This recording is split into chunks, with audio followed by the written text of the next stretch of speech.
Ketika Donald Trump berteriak bahwa Eropa kini membusuk dan melemah, sebagian orang menganggap itu sekadar provokasi khas dirinya. Tetapi ironinya justru tampak di Indonesia. Sebagian military fanboys masih mengemis senjata Eropa seakan industri pertahanan benua itu masih berada di puncak kejayaannya. Mereka hidup dalam mimpi lama tentang Eropa tahun 1980-an di mana pabrik-pabrik menderu kencang, R&D tumbuh subur, dan inovasi yang mengalir deras. Padahal realitas hari ini adalah tumpukan keterlambatan proyek, krisis produksi, dan stagnasi teknologi. Mereka gagal membaca tren yang begitu jelas.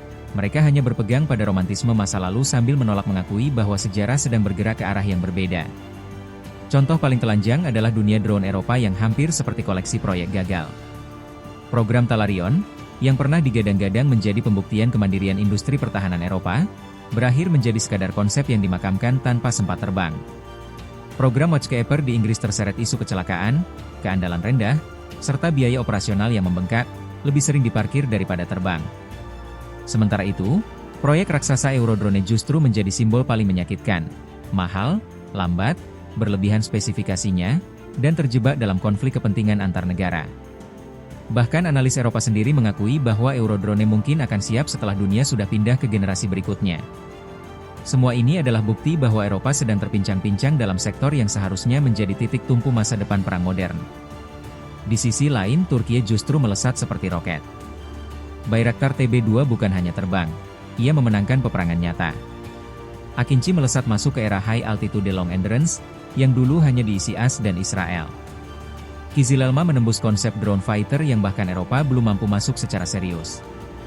Dari industri laut, darat, rudal, elektronik perang, hingga satelit, Turki bukan sekadar memproduksi, tetapi juga menjual dan dipakai di konflik nyata. Eropa menghabiskan berdekade-dekade untuk debat konsorsium, Turki hanya butuh beberapa tahun untuk memperkenalkan platform baru. Eropa tersangkut di birokrasi, Turki bergerak dengan kecepatan industri perang. Tetapi fanboys militer Indonesia tetap memuja Eropa dengan cara yang hampir ritualistik. Mereka masih melihat benua itu sebagai pabrik raksasa seperti 40 tahun lalu, seolah tidak melihat roda sejarah yang berputar. Padahal roda itu kini sedang menuruni lereng, menarik Eropa bersama beban industrinya yang melemah. Mereka menatap Turki, namun tidak melihat. Mereka mengidolakan masa lalu, namun mengabaikan masa kini. Dan akhirnya, seperti semua orang yang keras kepala menolak perubahan, mereka tertinggal jauh dari narasi sejarah yang sedang ditulis ulang di depan mata mereka sendiri.